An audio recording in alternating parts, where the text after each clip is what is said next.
discussion will be chaired by Professor Subbiya Arunachalam, and the panelists will be Mr. Koyo Boyake, Mr. Sharbendu Banerjee, Mr. Sanjay Vinay Kumar, and Mr. Ninad Vengulekar.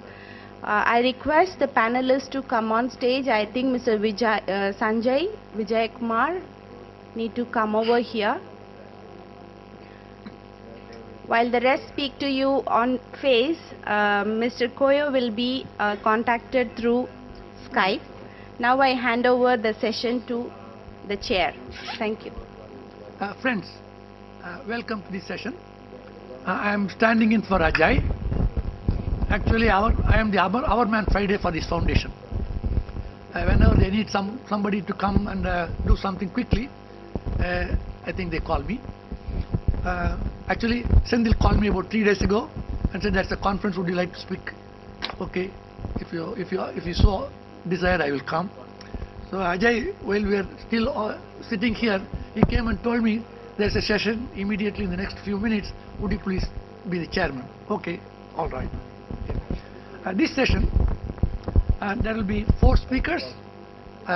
First will be Mr. Koyo Boyake. He will be coming on virtually. Mr. Boyake is the program manager with the Commonwealth Telecommunication Organization, with vast experience in the use of mobile phones and development in many developing countries. So it will be a pleasure listening to him. We invite Dr. Boyake to begin his presentation right now. Thank you so much, Mr. Chairman. I hope you can all hear me. Just please give me a yes if you can. Fantastic. I'm aware of a few things before I kick off. First of all, that we're using Skype and there can be a delay sometimes with the voice. So if that happens, please do let me know if you don't hear me. I'm also aware of my time limit. So if I'm going too fast, please again, let me know. I'm aware that I can't see the audience, which is quite important when you present, so I hope if I'm boring someone there will let me know as well.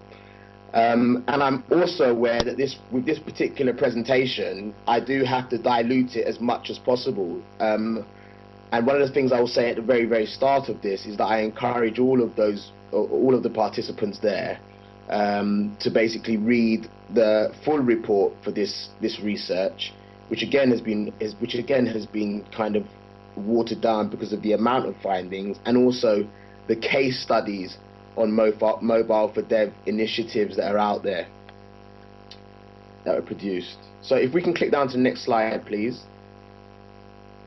Both of these reports are available on UNICEF's website, on the GSMA website, on the CTO's website. If you Google them, they'll come up. But this slide, if you're given the presentation, highlights both covers, and also the hyperlink, or the URL is hyperlinked onto the slide. So if you click on those, if you get the electronic version of the presentation, it will take you to both reports, the full report and the case study. So I encourage you all to read those. Next slide, please, Madam or Sir. Basically, I've got a very short amount of time. What I'd like to tell you about is a little bit about the CTO, which is the organization I work for. The purpose of the UNICEF M4D study, which is some of the results I'd like to present today, the objectives and methodology used in that study, the growth of mobile telephony related opportunities, which should be number 4 rather than number 1 on that slide, mobiles and equity-based programming, the importance of mobiles for the equity-based programming, the applications environment in 14 case study countries that we looked at, and unfortunately I don't have enough time to go through all 6 areas of investigation we used in analysing those 14 case study countries, but I will take you through 2.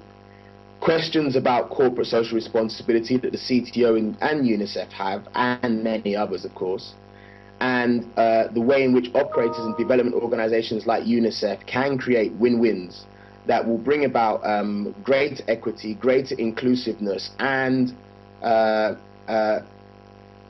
M4D services, M4D applications, content and services really going to scale and providing benefits to both industry and the development community, and of course the users of those M4D services. Next slide, please. Quickly about the CTO, we're an intergovernmental organisation that's really a partnership between governments and industry, largely through regulatory associations, ministries, ICT operating companies and vendors. We have essentially 3 core business units, which is research and consultancy, which is what I do. We also deliver international knowledge sharing events, much like the one you're attending now, and we provide training and capacity building to various organizations in government and the private sector. So that's us. The purpose of the M4D study, the UNICEF M4D study, really it was to help UNICEF understand the global mobile landscape as it exists today, or it did in 2010. We know it's very fast moving. Also to understand the opportunities it may hold for advancing socioeconomic development in future. The idea was to look at the key issues and also to provide UNICEF and other development players with a number of recommendations that will help them build effective, collaborative and beneficial relationships with the mobile industry. So that was the overarching purpose. Next slide, please. Thank you so much. Objectives and methodology used was really an overview of the mobile sector. It was one of the first key tasks we had, and we basically analysed free and openly available ICT statistics, the annual reports of 17 regional mobile operators, and these are operators with 3 or more operations in a particular UNICEF region. Obviously the use of articles and various secondary sources, and interaction with civil society stakeholders, ICT ministries and regulators. I'm not going to read all of the things we've done, but you can see that the objectives and methodology used were quite deep in what we did. I will point to the fact that the internal mapping exercise was a really fantastic opportunity for us as a team to speak to UNICEF staff in the field that are actually using M4D mobiles for development at the moment, and it was really a chance to understand some of the challenges they face, some of the successes they've had, and really understand where UNICEF may go and what it may do with mobiles in the future. And then we did what we called a deeper dives work, where we've really taken what we saw as 10 successful M4D initiatives, external, which are those produced by organizations or individuals other than UNICEF, and 5 UNICEF M4D initiatives. Again, people, if I'm going too fast or if you have any questions at this point in time, feel free to jot those down and I will be available to answer them. If I'm going too fast, please tell me to slow down. Next slide.